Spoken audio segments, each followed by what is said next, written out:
I'm going to recommend a film to you today.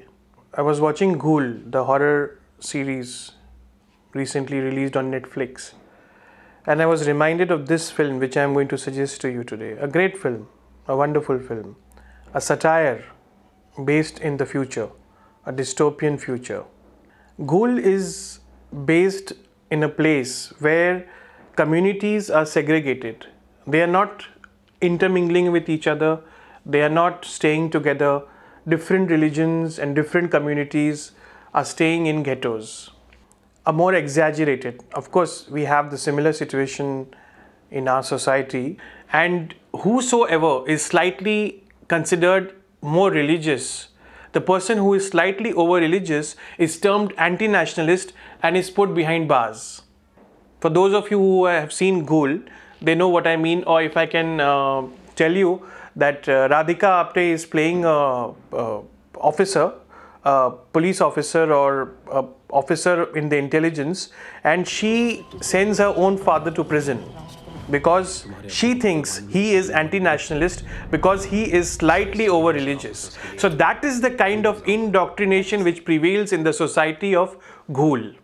That is a satire on hyper-nationalism and indoctrination of people in the name of religion. So that is the setting. Whether they meant it as a satire or not, I don't know.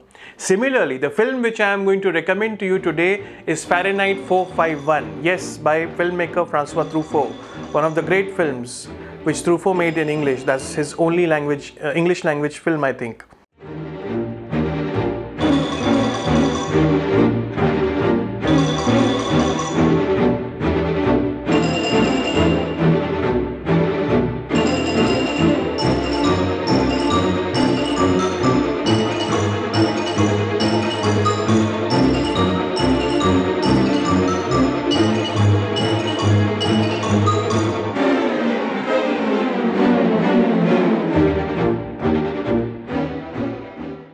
For those of you who do not know about Truffaut, he was a French filmmaker, French New Wave filmmaker. He had a great hand in starting the French New Wave movement with his film 400 Blows. Along with him were great filmmakers like Jean-Luc Godard, Jacques Rivette, Eric Rohmer and others. Well, more on New Wave later on. So Truffaut made a great film called Fahrenheit 451, which is set in a bleak future, dystopian future, where books are burnt. Yes, where nobody is allowed to keep books in their house. Whosoever is caught with books is imprisoned, is put to prison, where education is banned, knowledge is banned, sensitivity is banned, and the audience is glued to television sets, the idiot box. That film predicts the future in which we are living today, the future of the idiot box, the future of reality shows, where people are dumbed into thinking that they are choosing the winner, they are voting for the winner, but actually they are being brainwashed. In the blue room? Linda, you're right. She's right. Linda, you're absolutely fantastic. So, and of course, Truffaut was a great lover of Hitchcock. So you'll find in his films a slight touch of Hitchcock, but Truffaut made mostly love stories. More on Truffaut, his love stories and his love for Hitchcock later. But today's recommendation is Fahrenheit 451. And for those of you who managed to catch that film, also try to search for why the film is called 451. Fahrenheit, as of course you know, but why 451? Those of you who will watch it also ponder on this question. So enjoy, and of course, great music by Bernard Herrmann. For those of you who remember the soundtrack of Psycho, yes, this is the soundtrack of Psycho. So Truffaut got Bernard Herrmann to compose for this film and created a dark, bleak, satirical future where books are banned and people who kept books are arrested. So I was reminded of this film when I was watching Ghoul, which has a dark setting and a dark dystopian future, but they didn't continue that satire, of course. There is a slight satire on violence as well, like the forces who use violence on terrorists. There is a small satire on that as well.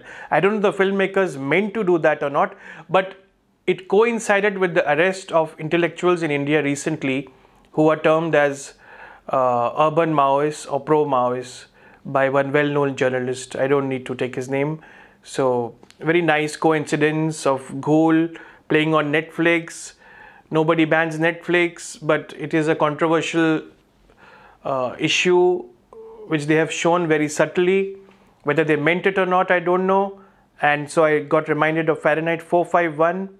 There are other films as well, which is set in the future and which has a bleak satirical setting, like Stalker and Anurag Kashyap's No Smoking, in that kind of genre, David Lynchian genre. But I'm not going to that.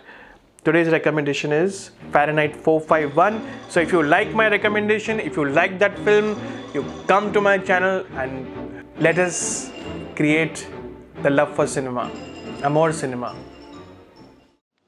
Books are just so much rubbish. They have no interest. Then why do some people still read them, although it's so dangerous? Precisely because it is forbidden. Why is it forbidden? Because it made people unhappy.